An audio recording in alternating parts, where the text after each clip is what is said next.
Trabajo manejando un tráiler desde hace más de 15 años. Casi toda mi vida la he pasado en la carretera, con la espalda adolorida y los ojos quemados por el sol y la luz de los faros. Si hay algo que uno aprende rápido en este oficio, es que hay lugares a los que no conviene entrar. Bares, pensiones, gasolineras y talleres. Especialmente aquellos donde no se hacen preguntas. Me acuerdo bien porque fue el año en que murió mi hermano.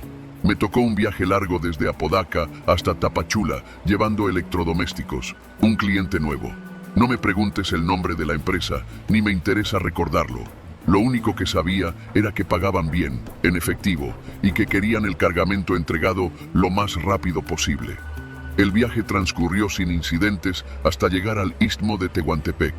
Fue en un tramo carretero poco transitado, entre Juchitán y Matías Romero, donde el camión empezó a hacer un ruido feo, como un traqueteo seco que no era normal. Pensé que eran los frenos. Frené en un claro a la orilla, revisé el sistema de ejes y efectivamente, un problema con la suspensión. Era algo que no podía dejar pasar. No podía arriesgarme a que el camión se descontrolara en una bajada.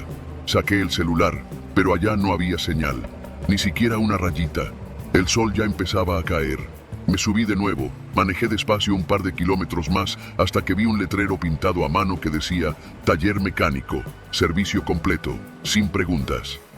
El anuncio me pareció raro, no porque ofrecieran servicio completo, sino por lo otro, sin preguntas. Me pareció una forma rara de atraer clientes, pero también pensé que quizá era una especie de código. Los camioneros, especialmente los del norte, tenemos fama de transportar cosas que no siempre coinciden con lo que dice el papel. Así que entendí el mensaje. Aquí no nos metemos en lo que traigas. El taller estaba detrás de una gasolinera cerrada, en un camino de terracería a unos 300 metros del asfalto. No había más que monte seco alrededor. Apenas crucé el portón de lámina, salió un tipo con una lámpara de mano. Era joven, quizá de unos 30, moreno, flaco como vara de mezquite, con una camiseta grasienta y el pantalón de mezclilla hasta la cadera. ¿Qué traes, jefe?, me preguntó sin mirarme a los ojos. Falla en la suspensión, parte trasera. Escucha ese ruido, le dije. Escuchó unos segundos y luego asintió. Sí, lo arreglo. No me pidió papeles. No me preguntó qué transportaba ni de dónde venía. Solo me hizo una seña para que metiera el tráiler en reversa hasta una rampa improvisada hecha con bloques de concreto. ¿Cuánto me vas a cobrar? Depende de lo que encuentre, respondió, sin más. Caminó hacia una bodega oxidada y sacó herramientas. Mientras empezaba a trabajar, me senté en una silla desvencijada bajo un techo de lámina. El lugar olía a aceite viejo y pasto mojado. No había música, no había nadie más. ¿Trabaja solo? Siempre. Apreté los labios. Algo en su tono me incomodó. No era agresivo, pero tampoco amable. Era como hablar con alguien que ha vivido mucho más de lo que aparenta. Encendí un cigarro y me puse a mirar el cielo mientras la noche caía. Los mosquitos empezaron a zumbar y el calor seguía pegando fuerte. Después de unos minutos me di cuenta de algo raro. El tipo no usaba lámpara para revisar el eje. Estaba debajo del tráiler, a oscuras, pero seguía trabajando como si nada. El ruido de los metales, los clics de las herramientas, seguían a un ritmo constante. ¿Todo bien ahí abajo?, pregunté. Sí, ya casi. Entonces lo escuché. Un golpe seco, como si algo se hubiera caído del tráiler. Me levanté de inmediato, pero el mecánico ya estaba afuera, con una llave inglesa en la mano, mirándome con cara neutra. ¿Tiraste algo? No, fue el viento. Pero no había viento. El aire estaba muerto. Me acerqué al tráiler. Caminé hacia la parte trasera y abrí el compartimento por instinto. Todo seguía igual. Las cajas, los sellos, los seguros, todo en orden. Pero una cosa me llamó la atención. Había marcas en el piso metálico. No eran huellas comunes, eran como surcos, como si algo se hubiera arrastrado ahí adentro. Cerré la puerta de golpe y regresé con el mecánico. No le dije nada. ¿Falta mucho? Unos 20 minutos. Puedes descansar allá adentro si quieres, dijo, señalando una oficina que parecía abandonada. Entré. El lugar era pequeño, con una mesa de metal y un ventilador que no servía. Había una cafetera vieja, papeles desordenados y una caja con llaves oxidadas. En la pared había fotos enmarcadas, choferes posando junto a sus tráileres, algunos en blanco y negro, todos con cara seria, todos mirando directo a la cámara. Pero había algo extraño en esas fotos. Ninguna estaba fechada. y todas estaban firmadas con un marcador rojo en la esquina inferior. Gracias, sin preguntas. Me acerqué para verlas mejor. En una de ellas reconocí algo que me hizo tragar saliva. Un camión, un Kenworth color vino, el mismo que manejaba mi hermano antes de desaparecer hace 5 años. Me quedé helado. La matrícula no se veía con claridad, pero el modelo, el color, las calcas, era idéntico. Miré la cara del chofer en la foto. No era mi hermano, era otro tipo, pero algo en sus ojos, no sé, me hizo sentir como si lo conociera. Salí de la oficina sin decir nada. El mecánico estaba sentado junto a una fogata improvisada, comiendo algo de una lata. Me miró como si ya supiera lo que había visto. ¿Te suena conocido uno de los camiones de la pared? No respondí, solo lo miré. Aquí vienen muchos, algunos desaparecen, otros no. No es mi problema, dijo, encogiéndose de hombros. ¿Tú los desapareces? Yo arreglo, nada más. Lo que venga adentro, no me concierne. Mi estómago se apretó. Fui hacia el tráiler. Quería largarme de ahí, no importaba si el eje estaba mal. Pero al subir, noté algo. Una caja estaba abierta. Yo no la dejé así. Me acerqué. Y entonces lo vi. Era una bolsa negra, mal cerrada. Y dentro, algo que no debía estar ahí. No lo voy a describir. Solo te digo que tenía forma humana. Y que apestaba. Apestaba a muerte. Retrocedí, sintiendo las piernas flojas. El mecánico ya estaba de pie, viéndome desde lejos. ¿Quieres que la vuelva a meter y selle la caja? Te cobro lo mismo. ¿Qué es esto? ¿Qué me dieron para transportar? Dijiste que no hacías preguntas. Yo tampoco. Es un trato justo. No pude hablar. Cerré la caja con manos temblorosas. Sabía lo que tenía que hacer. Tenía que seguir, entregar y olvidarlo todo, así como había hecho tantas veces. El mecánico terminó el arreglo, me cobró una cantidad justa y me dio un recibo sin nombre ni firma. Antes de irme, me dijo una última cosa. Si un día tú también necesitas desaparecer, ya sabes dónde estoy.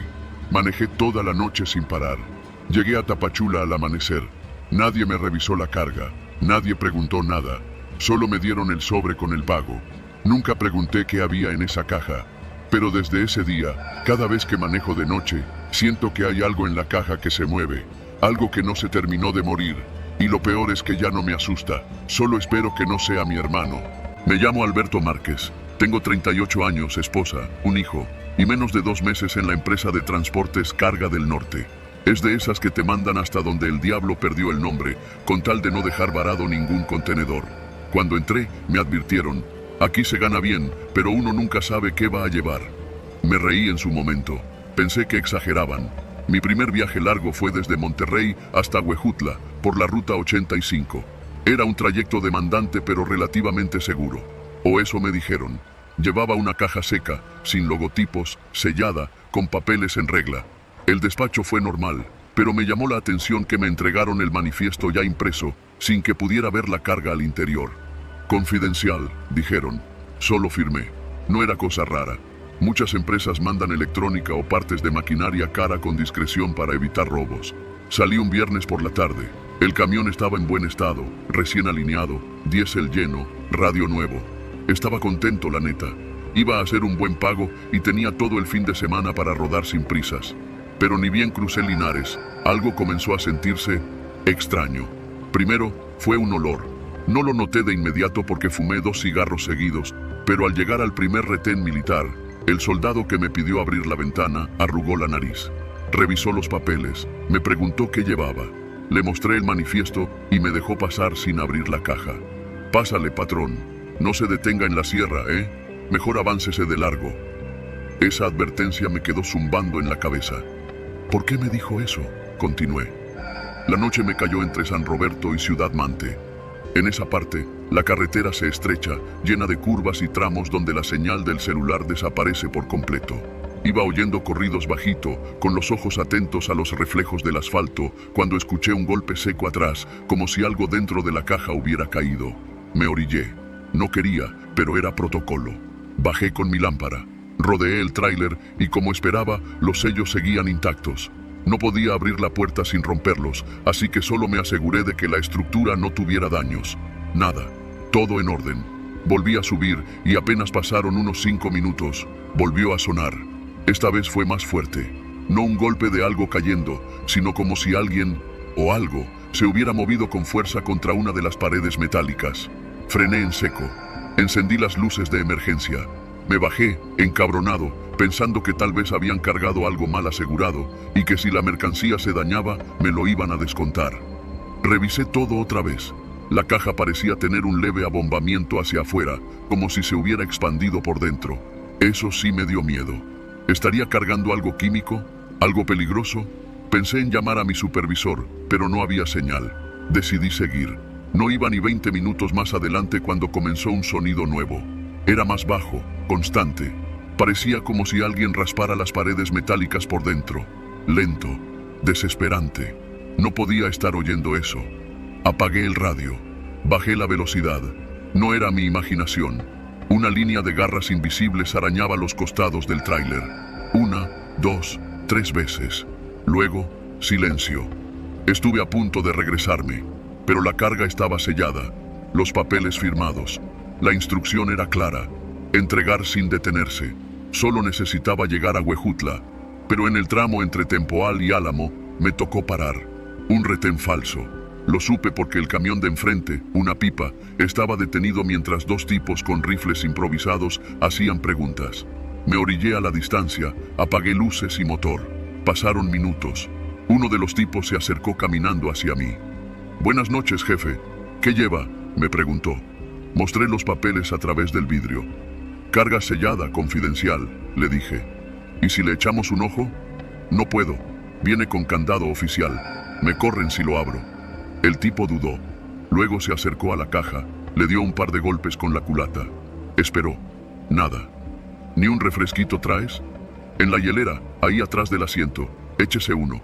El tipo sacó una botella, me dio una palmada en el hombro y se fue. La pipa siguió su camino. Yo también. Pero algo había cambiado. En cuanto avancé unos kilómetros más, el camión empezó a sentirse distinto. La suspensión ya no absorbía igual. Algo se había movido adentro, mucho peso hacia atrás.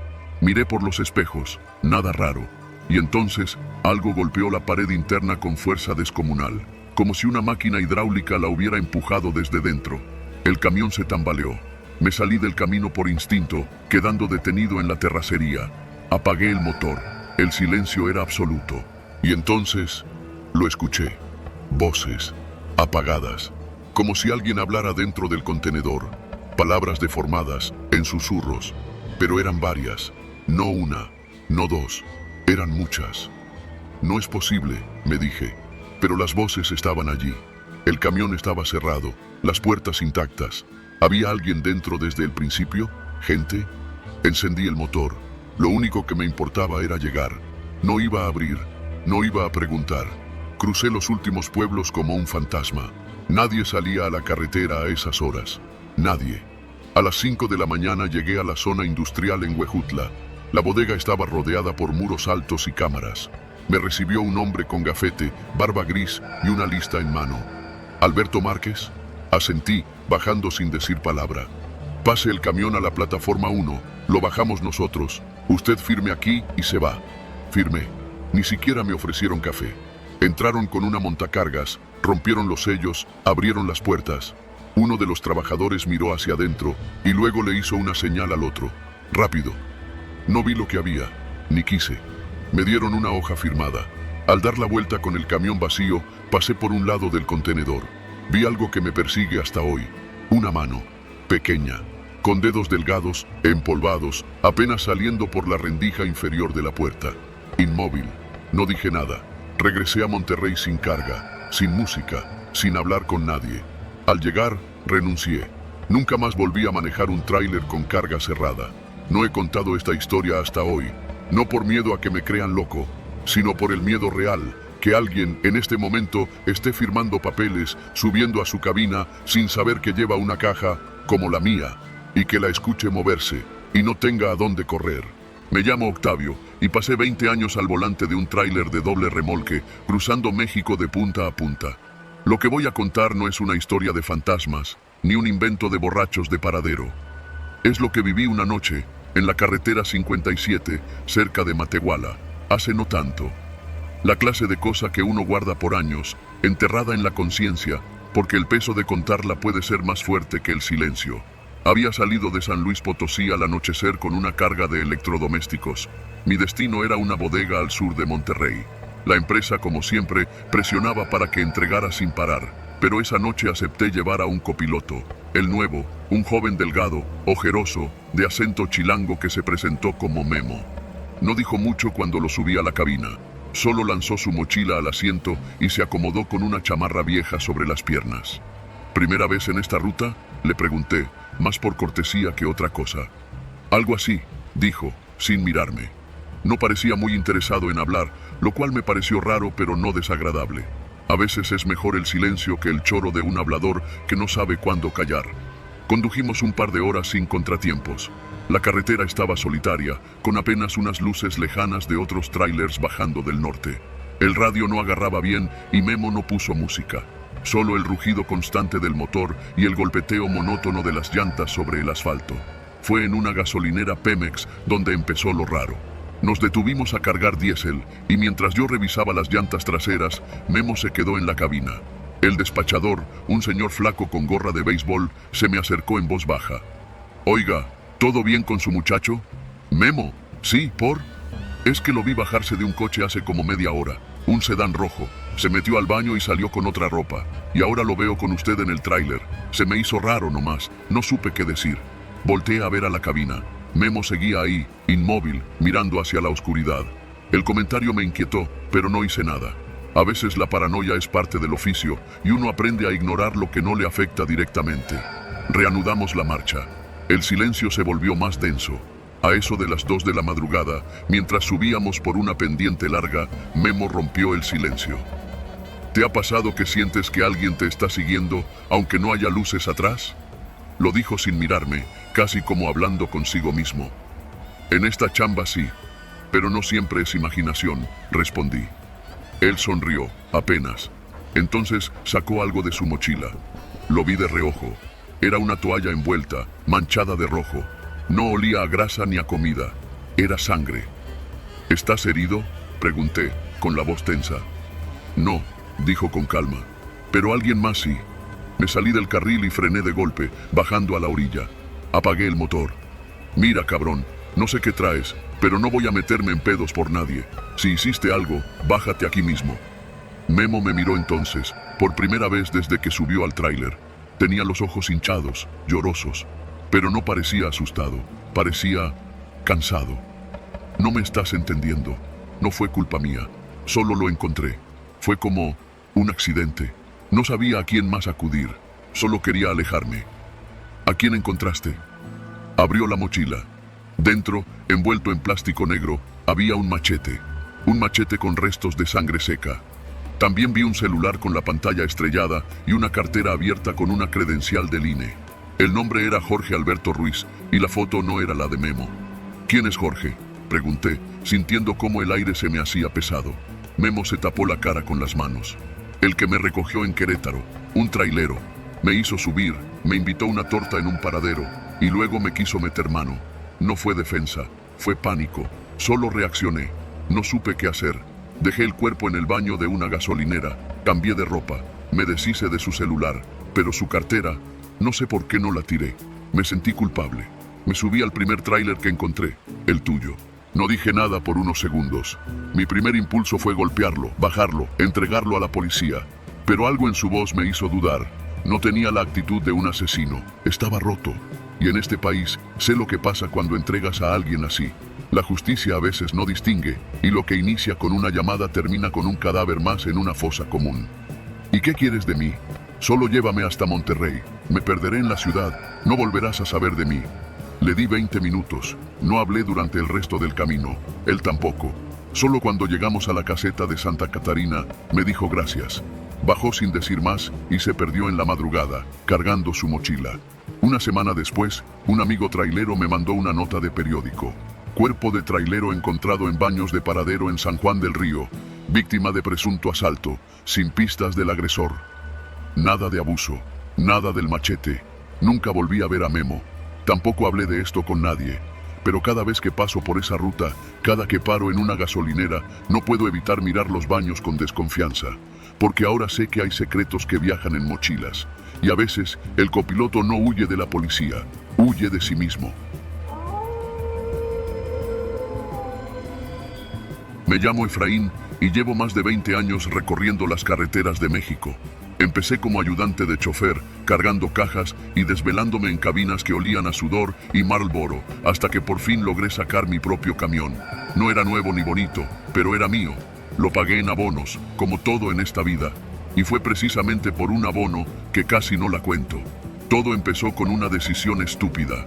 Corría el año 2019 y con la pandemia encima, los trabajos se volvieron esporádicos.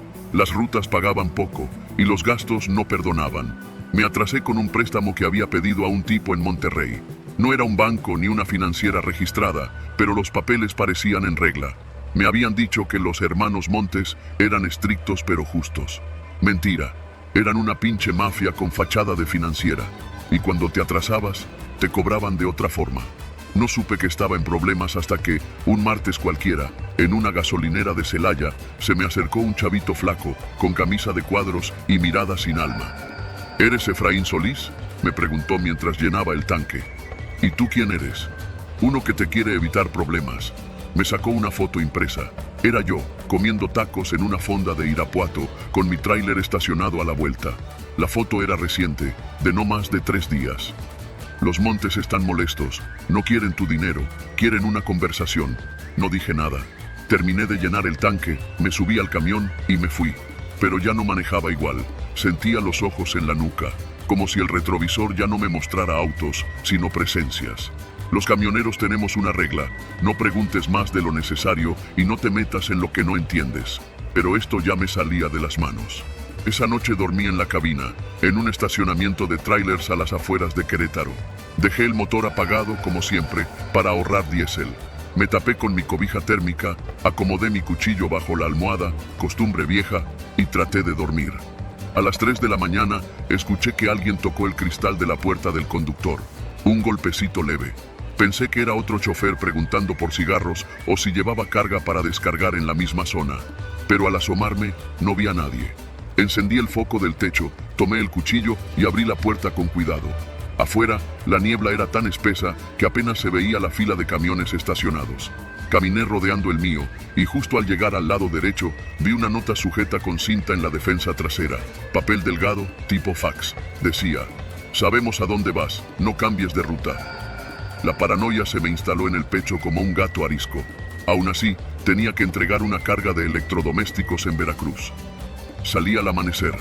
La libre estaba pesada por un accidente en la autopista, así que me desvié por la carretera federal 145. Casi no había tránsito, solo tramos de caña, veredas y pueblos sin nombre. De esos donde los perros duermen en medio del camino y nadie usa casco en las motos. A la altura de la tinaja, noté algo raro. Un Volkswagen Jetta gris, modelo viejo, me seguía desde hacía rato. A veces se alejaba, a veces se pegaba, pero no me rebasaba ni se perdía en el retrovisor.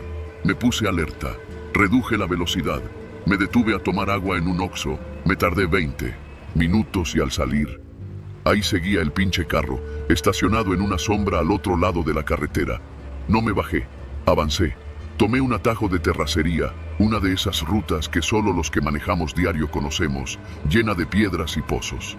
Y cuando salí de nuevo a la carretera, el Jetta apareció 5 kilómetros adelante, estacionado en una curva. Allí supe que ya no era coincidencia. Pasé por Acayucan casi sin detenerme. El sol caía de frente y mi cabeza latía como tambor.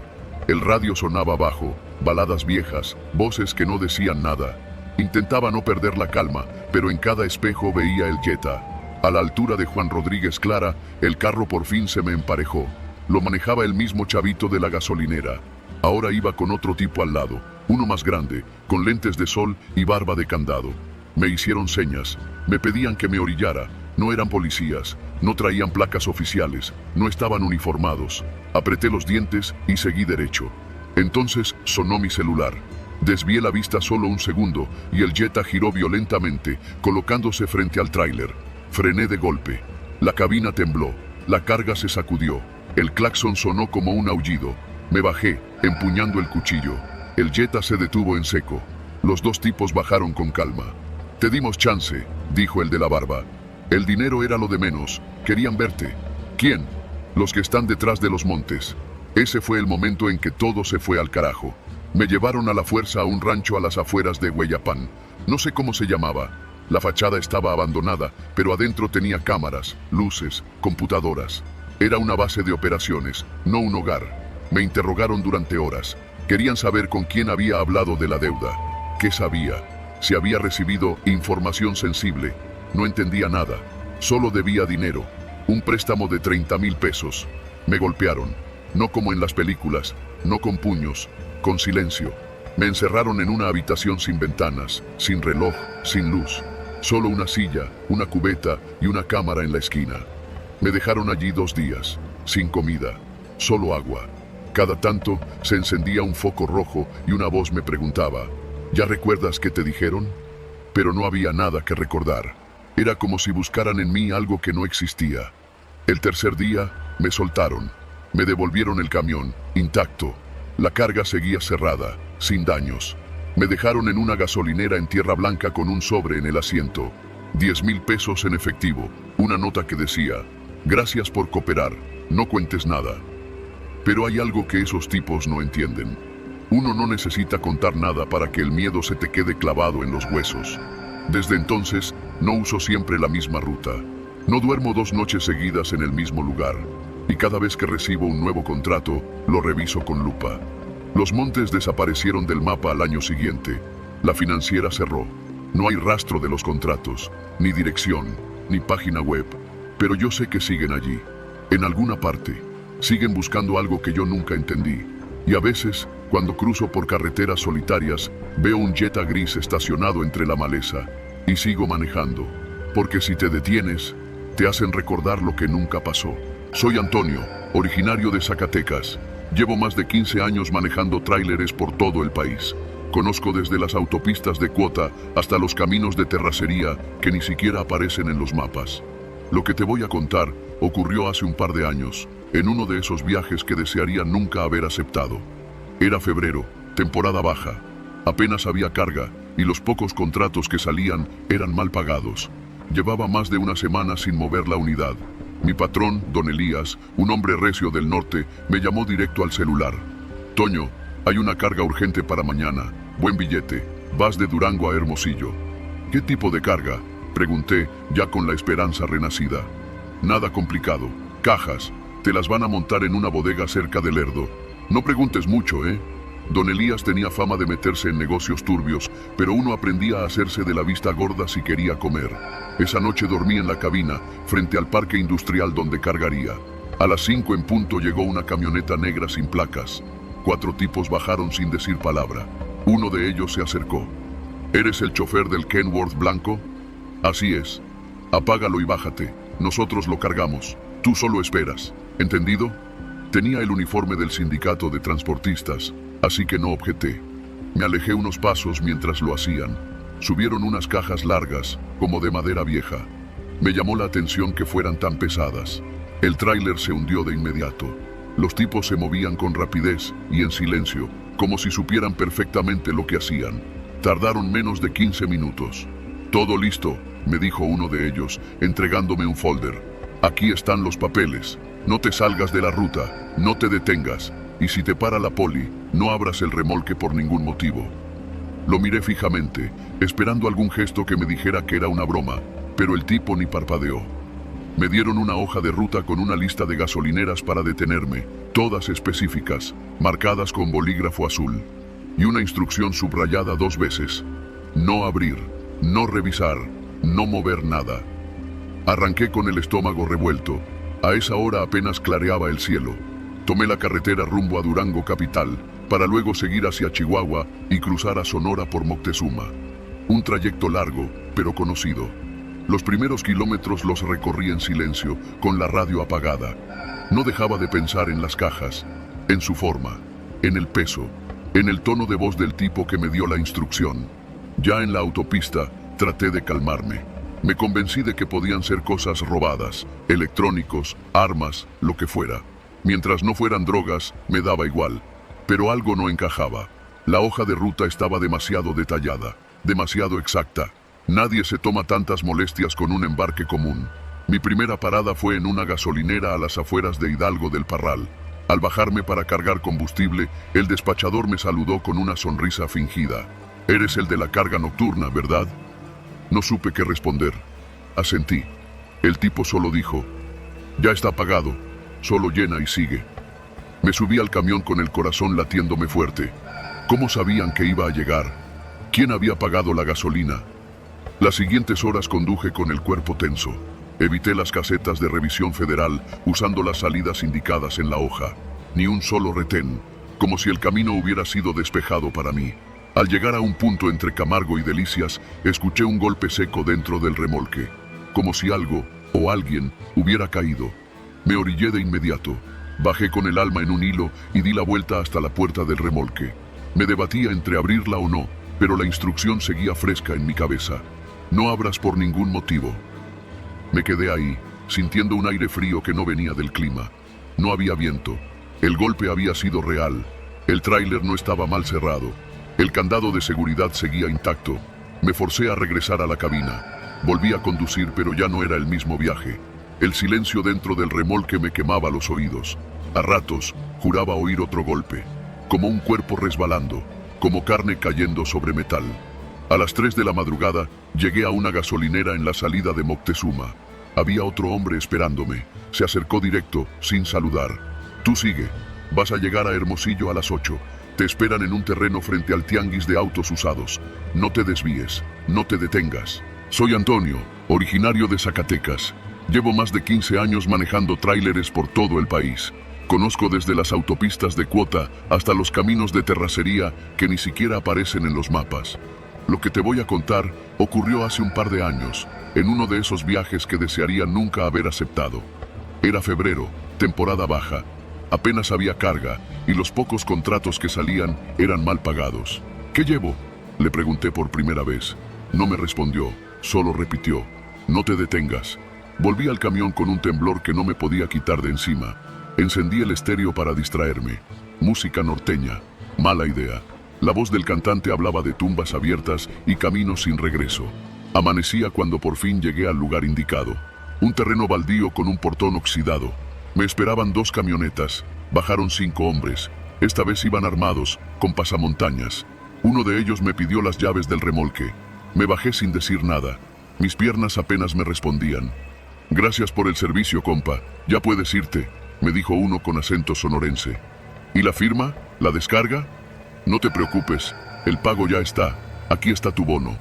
Me entregó un sobre grueso. Lo tomé sin revisar. Solo quería salir de ahí. Cuando ya estaba a punto de subirme a la cabina, escuché un grito desde la caja. «Uno se movió. Todavía está tibio». Me congelé. Mis manos se soltaron del volante. La sangre me zumbaba en la cabeza. «Sáquenlo primero. Los otros ya están fríos», dijo alguien más. No vi más. Arranqué el tráiler y me fui. Conduje sin parar hasta llegar a un motel de paso en Magdalena. Apagué el motor y me encerré en el baño del cuarto. Vomité todo lo que traía dentro. Lloré, grité, me odié. Estuve 2 días sin responderle a don Elías. Cuando al fin le contesté, solo me dijo: «Buen trabajo, Toño. Si te vuelven a pedir, ¿te avientas otra?». Le colgué sin decir nada. Vendí el tráiler ese mismo mes. Me fui a trabajar de guardia nocturno a un fraccionamiento en San Luis Potosí. Nunca más manejé un camión. Lo que llevé esa noche eran cuerpos, cadáveres, víctimas, tal vez migrantes, tal vez ejecutados. No lo sé, y no quiero saberlo. Pero cada vez que escucho un golpe seco, aunque sea una rama cayendo o una caja mal acomodada, algo dentro de mí se rompe. Esa fue la última carga que llevé, y la única que me sigue pesando hasta hoy. Me llamo Marcos Palacios y durante casi 8 años fui camionero de larga distancia. No era la vida más cómoda, pero pagaba bien y me daba la libertad que nunca encontré en una oficina. Conocía carreteras desde Chiapas hasta Baja California, y lo que no sabía por experiencia, lo había escuchado en alguna fonda a medianoche, con una coca bien fría en la mano y el tráiler estacionado junto a otros monstruos de acero. Pero si estás leyendo esto, es porque ya no manejo. Dejé todo después de lo que pasó con esa última empresa. No fue un accidente, no fue un asalto, fue algo peor. Algo que nadie cuenta porque o no lo vive para contarlo, o porque firmó el mismo contrato que yo. Todo comenzó cuando me corrieron de la línea para la que trabajaba en Jalisco. Una bronca con el sindicato que no viene al caso. Estaba sin chamba y con los recibos de la luz, el gas y la renta acumulándose como mal presagio. Entonces un cuate, Toño, me dijo que una nueva empresa de transporte estaba contratando choferes en Ciudad Obregón, con sueldos altos, viáticos bien cubiertos y unidades casi nuevas. Sonaba demasiado bueno para ser verdad. Lo era. Toño me dio un número. Llamé y me contestó una mujer muy amable que me dijo que la empresa se llamaba Logimex de Occidente. El proceso fue rápido. Al día siguiente ya tenía cita para una entrevista en una oficina chiquita ubicada en el parque industrial. Me recibieron con café, aire acondicionado y una sonrisa. Nada sospechoso. El contrato era grueso como cuaderno de primaria. Me lo dieron para leer y en la hoja de portada resaltaba una frase: Acuerdo de confidencialidad nivel 2. Me dio risa. Les dije, ¿nivel 2 de qué? ¿De Mortal Kombat o qué? El gerente se rió también, pero con una de esas risas forzadas que no llegan a los ojos. Me explicaron que la empresa tenía contratos con el gobierno, que a veces se transportaban mercancías delicadas y que por eso había reglas especiales, rutas sin paradas, entregas contrarreloj, cero comunicación con terceros durante el trayecto. Nada del otro mundo, pensé. Ya había hecho cosas parecidas para Pemex y para ciertas fábricas privadas que movían químicos. Lo que me debería haber puesto a pensar fue una cláusula enterrada al final del contrato. Decía que el incumplimiento de las reglas de la ruta autorizada podría derivar en sanciones legales, económicas y administrativas, y que, dada la naturaleza sensible del contenido transportado, la empresa se reservaba el derecho de aplicar medidas de contención extraordinarias. Lo firmé sin pensarlo mucho. Estaba desesperado. Mi primer viaje fue sencillo. Una caja cerrada con remolque refrigerado, desde Guaymas hasta un parque industrial en Saltillo. Sin contratiempos. No podía abrir la caja, claro. Me lo advirtieron desde el principio. No te interesa lo que llevas, solo condúcelo. Los problemas comenzaron en el tercer viaje. Me tocó una ruta de Hermosillo hasta la frontera con Tamaulipas, por la carretera 40, pasando por la sierra. Me dieron un camión blindado, blanco, sin logotipos. Lo único que traía era un GPS industrial de esos que no puedes desconectar sin disparar alertas. Antes de salir, me hicieron firmar otra hoja adicional. Cláusula 45, decía arriba. En resumen, la empresa me advertía que cualquier parada no programada invalidaba el seguro y que si intentaba desviar la ruta, el vehículo entraría en protocolo de anulación de seguridad. ¿Qué es eso?, pregunté. Me dijeron que era un sistema de seguridad para evitar robos, que el camión se bloqueaba solo si detectaba anomalías. Me pareció lógico, era tecnología nueva. Salí de Hermosillo a las 3 de la mañana. Tenía una lista de gasolineras autorizadas para cargar combustible, todas ubicadas cada cierta distancia. No podía usar otras. Me mandaron por tramos que conocía de sobra, pero con una ruta tan cerrada que el margen de error era mínimo. A la altura de Moctezuma, me orillé en uno de los puntos permitidos para descansar 15 minutos. Fue ahí cuando vi pasar a otro tráiler igual al mío. Mismo modelo, mismo color, sin logos, sin placas visibles. Lo reconocí porque el sonido del motor era el mismo, como un ronroneo artificial, distinto a los Volvo normales. Le hice cambio de luces. El conductor no respondió. Cuando llegué a la siguiente estación autorizada, un tipo con uniforme de la empresa estaba ahí esperándome. No era un policía, ni un militar. Era distinto, limpio, tieso, sin expresión. Me pidió mi identificación, me revisó los ojos con una lámpara como si me estuviera haciendo un antidoping. Sin decir palabra, tomó nota en una tableta y se alejó. Ahí me entró la duda. Le marqué a Toño, pero no contestó. Le mandé un mensaje preguntando si él había hecho esa ruta. Nunca me respondió. El camino siguió igual de extraño. 3 horas más tarde, el sistema del camión me mostró una alerta roja. Desviación de patrón detectada. Yo no había hecho nada. El GPS me decía que seguía sobre la 40, pero entonces una voz automática habló desde el tablero. Ajuste de ruta en curso, no se detenga. Me sudaban las manos. El camión comenzó a acelerar solo. Yo no tenía el pie en el acelerador. Toqué el freno, pero no respondía. El volante se endureció. Era como si alguien más estuviera conduciendo. Me llevaron por una desviación de terracería hacia un tramo sin señal en el mapa. Pensé en saltar, en abrir la puerta, pero estaba bloqueada. El seguro estaba activado. Traté de romper la ventana lateral con una linterna, pero el vidrio no se rajó. Eran blindadas nivel 5. Después de 20 minutos, el camión se detuvo en seco frente a un tipo de hangar cubierto por lonas. Dos sujetos con overoles negros salieron y se acercaron a la cabina. Uno de ellos apuntó una cámara térmica hacia mí y luego hizo una seña al otro. La puerta se desbloqueó. «Bienvenido», dijo el que parecía encargado. «Has cumplido con la entrega». «¿Qué fue todo esto?», pregunté. «¿Dónde estoy?». «Ubicación no autorizada para divulgación», respondió. «Tu compensación ha sido transferida». Me bajaron. Uno de ellos se subió al camión y se lo llevó. Me dejaron parado ahí, sin transporte, sin explicación y sin señal en el celular. Tardé 4 horas en encontrar un camino de regreso, caminando bajo el sol, hasta que un campesino me levantó y me acercó a un pueblo cercano.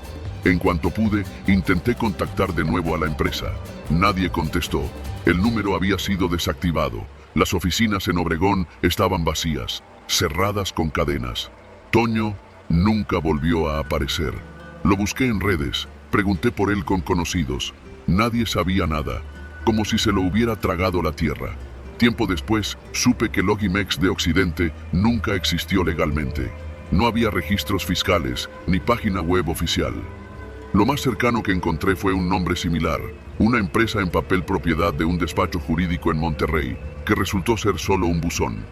Desde entonces, escucho historias similares entre camioneros que desaparecen en rutas del norte, que nunca entregan o regresan, y los que sí, ya no son los mismos.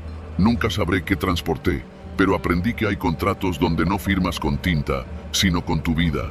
Y si algún día te ofrecen una chamba demasiado buena para ser cierta, lee la letra pequeña. No vaya a ser que entre las cláusulas se escondan la tuya. No era mi primera noche en esa estación de servicio, pero sí fue la última. Me llamo Gilberto, soy operador de tráiler desde hace más de 17 años. Recorro rutas largas por todo el país, de norte a sur.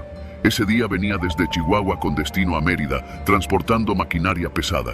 Cuando llevas tanto tiempo manejando, aprendes a leer el cansancio en el cuerpo como si fuera un tablero de luces encendidas. Y esa noche todas estaban parpadeando. El reloj del tablero marcaba las 2:27 de la madrugada. La carretera estaba desierta, solo la luz intermitente del remolque y el rumor constante de las llantas en el asfalto me mantenían en esa especie de trance en el que uno conduce más por costumbre que por conciencia. Decidí detenerme en una estación de servicio que ya conocía, una que está a las afueras de Ciudad del Maíz, San Luis Potosí. Nunca fue una estación bonita. Tenía el típico Oxxo pegado, un par de bombas viejas de gasolina, baños que daban lástima y un estacionamiento amplio donde los traileros nos apilábamos como si fuéramos fichas de dominó esperando turno. Pero era funcional, y en esas horas no se busca más que eso. Un lugar para apagar el motor y dormir con la esperanza de no despertar con las llantas ponchadas o sin diésel en el tanque. Apagué el tráiler en el carril más alejado de las bombas, estacionado paralelo a otro camión refrigerado. Todo estaba en calma. Afuera, el viento silbaba entre los remolques estacionados. Algunos motores seguían encendidos, vibrando suavemente, como si los conductores se hubieran quedado dormidos con el aire acondicionado encendido. Bajé a estirar las piernas. Me acerqué al Oxxo para comprar un café y un sándwich, de esos que saben igual de mal a cualquier hora del día. La tienda estaba vacía. Solo un cajero joven, con ojeras hasta el cuello y cara de querer estar en cualquier lugar menos ahí, me atendió sin decir palabra. La música de fondo era apenas audible.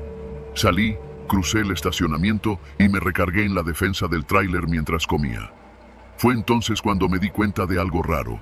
Las cámaras de seguridad que usualmente apuntaban a la zona de bombas no tenían la luz roja encendida. Lo noté por puro instinto. Uno aprende a ver los detalles cuando llevas media vida en la carretera. Miré hacia la caseta de vigilancia, que estaba vacía. No había ni guardia, ni personal de Pemex, ni nadie. Solo los tráileres dormidos y la oscuridad de la carretera. Se fue a echar un coyotito, pensé. Terminé mi café, me metí al camarote, cerré los seguros y traté de dormir. Pero no pude. Algo, no sé qué, me mantenía despierto. Y no era la cafeína. Desde la pequeña ventanilla lateral vi movimiento. Al principio pensé que era el chofer del tráiler vecino bajando al baño. Una figura oscura caminó entre los remolques, lenta, sin prisa, pero algo me pareció raro. No era un trailero, no vestía como uno, no traía chaleco, ni lámpara, ni nada que le ayudara a moverse entre las sombras. Me incorporé y entreabrí la cortina del camarote. Vi cómo esa figura se acercaba a uno de los camiones estacionados a 2 filas de distancia. No hizo ruido. Caminaba como si ya conociera el terreno. Se acercó por el lado del copiloto, se agachó y empezó a hacer algo con las manos. No distinguía bien, pero por la postura y los movimientos, juraría que estaba manipulando la válvula del tanque de combustible. Mi primera reacción fue abrir la puerta y gritarle algo, pero algo me detuvo. El silencio, la oscuridad, el hecho de que las cámaras no funcionaban, todo eso me pareció una advertencia. Si ese cabrón estaba robando diésel o algo peor, no sería la primera vez que un conductor se mete a defender su carga y termina con una navaja en el cuello. Apreté los dientes, saqué mi celular y traté de tomarle una foto, pero no servía de nada. Estaba demasiado lejos y la figura no tenía rostro, solo un perfil delgado, encorvado, que parecía escarbar con desesperación. Decidí grabar video en silencio, al menos eso. Pero lo que pasó después fue lo que me terminó de revolver el estómago. Del lado opuesto del camión que estaba manipulando, otra figura salió gateando, como un perro. Literal. Caminaba en 4 puntos, rápido, como si esperara una orden. En la oscuridad vi que llevaba algo en la mano, una linterna pequeña y lo que parecía un cuchillo o herramienta metálica. Mi respiración se cortó. Esa no era una pareja de ladrones improvisados. Sabían lo que hacían. Eran 2, al menos, y se estaban moviendo de camión en camión con total impunidad. Volteé hacia la caseta de vigilancia. Seguía vacía. Marqué al número de emergencia de la estación, que venía pintado en un letrero junto a los baños. Nada. Nadie contestó. Guardé el teléfono y empecé a preguntarme si debía arrancar y largarme. Pero, ¿y si ya habían marcado mi camión? ¿Y si estaban esperando que yo saliera para interceptarme? Tenía el corazón latiéndome en la garganta. Me metí más al fondo del camarote y apagué el pequeño foco interior. Me quedé en silencio absoluto. Durante los siguientes minutos, escuché pasos, golpes suaves contra los chasis, susurros, y luego algo que me dejó congelado, el sonido metálico de una tapa de tanque siendo abierta justo al lado de mi tráiler. No me moví, no respiré. Vi, a través de la rendija de la cortina, cómo una silueta se inclinaba junto a mi cabina. Usaba guantes. Levantó lo que parecía una manguera con una bomba manual. El ladrón estaba vaciando el tanque. El diésel no se derramaba, sabía lo que hacía. El impulso de salir y gritarle fue fuerte, pero recordé el cuchillo del otro, y entonces, de golpe, escuché una voz. «¿Qué haces, cabrón?», gritó alguien desde el otro lado del estacionamiento. Luces de una linterna se encendieron. Una figura bajita, con uniforme de Pemex, corría con la lámpara agitada en la mano. Los 2 ladrones corrieron. Se esfumaron entre los camiones como ratas. Yo salí del tráiler solo cuando estuve seguro de que se habían ido. Me acerqué al tipo del uniforme. Era un empleado que recién había llegado a cubrir al turno anterior. Había estado dormido en un cuarto trasero. Cuando le conté lo que vi, solo negó con la cabeza. «No es la primera vez», me dijo, casi resignado. «Esos cabrones vienen por la madrugada, cada vez que las cámaras fallan. Y esta noche nos quedamos sin luz en el sistema desde las 12:30. Le mostré el video que había grabado. Apenas se veían sombras, pero él asintió. Esos mismos. Ya se cargaron a 2 compañeros. Uno lo apuñalaron por intentar detenerlos. El otro desapareció. Lo miré en silencio. ¿Ya hicieron denuncia?, pregunté. Se encogió de hombros. ¿Con quién? ¿Con la municipal? Ellos les tienen miedo. Se dice que son halcones, que están ligados con alguien más grande. Aquí todos hacemos como que no pasa nada, y mejor no decimos nada. Esa noche no dormí. A las 5:15 arranqué el tráiler y me largué de esa estación sin mirar atrás. Desde entonces, solo paro en sitios que estén bien iluminados y donde vea que las cámaras funcionan. Porque si se apagan, si las cámaras no graban, lo que pasa en esa oscuridad puede ser algo de lo que no se vuelve. Y yo, por suerte, sí volví. Me llamo Omar Treviño. Tengo 47 años y he sido camionero de carga pesada desde los 23. He recorrido todo México, desde Ensenada hasta Tapachula, con pausas apenas para comer o dormir cuando el cuerpo lo exige. Hay rutas duras, tramos que parecen diseñados por alguien que odia a los choferes, pero ninguno me había puesto tan nervioso como el del kilómetro 49 al 78 en la carretera que va de Ciudad del Carmen a Escárcega, en Campeche. Siempre que podía, evitaba ese tramo de noche.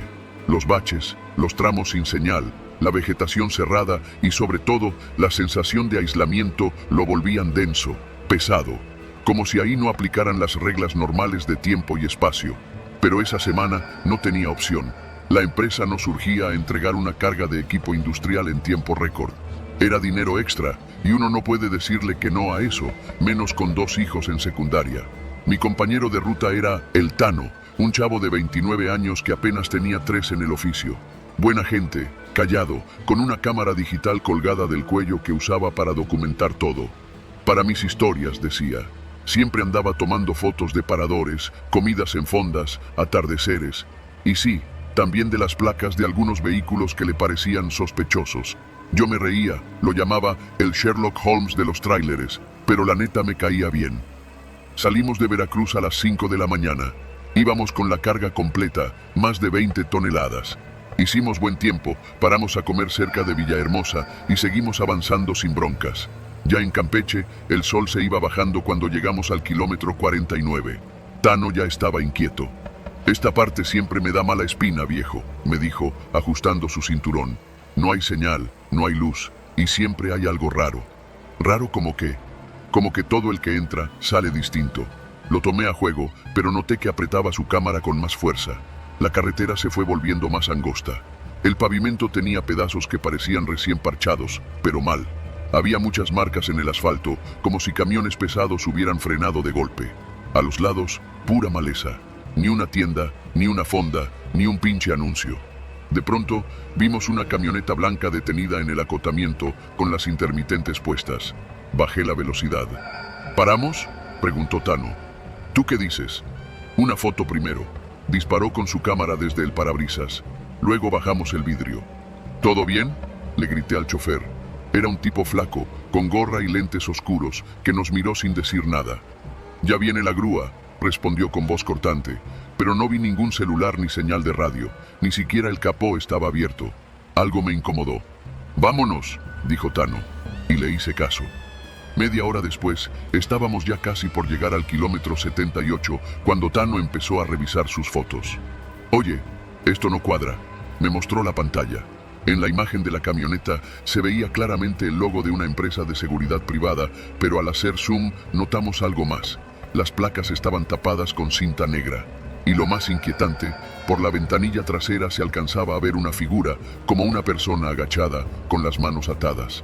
Tano palideció. «Eso era un secuestro, güey. No lo sabemos». «Mira la pinche foto», gritó, mostrándomela de nuevo. «Eso era un secuestro». Traté de calmarlo, pero no pude.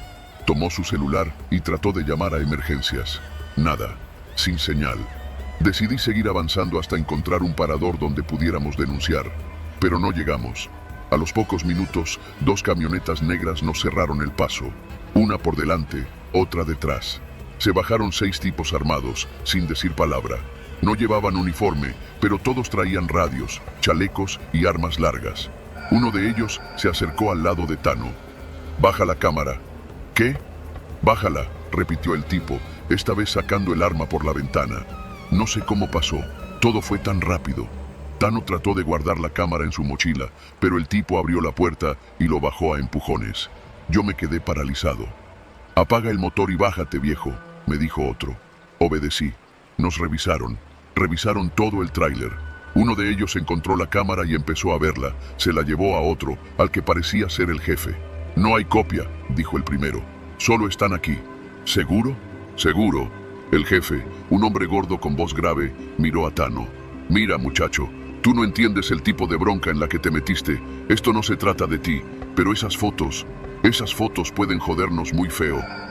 Tano no dijo nada, solo respiraba fuerte, con los ojos fijos en el piso.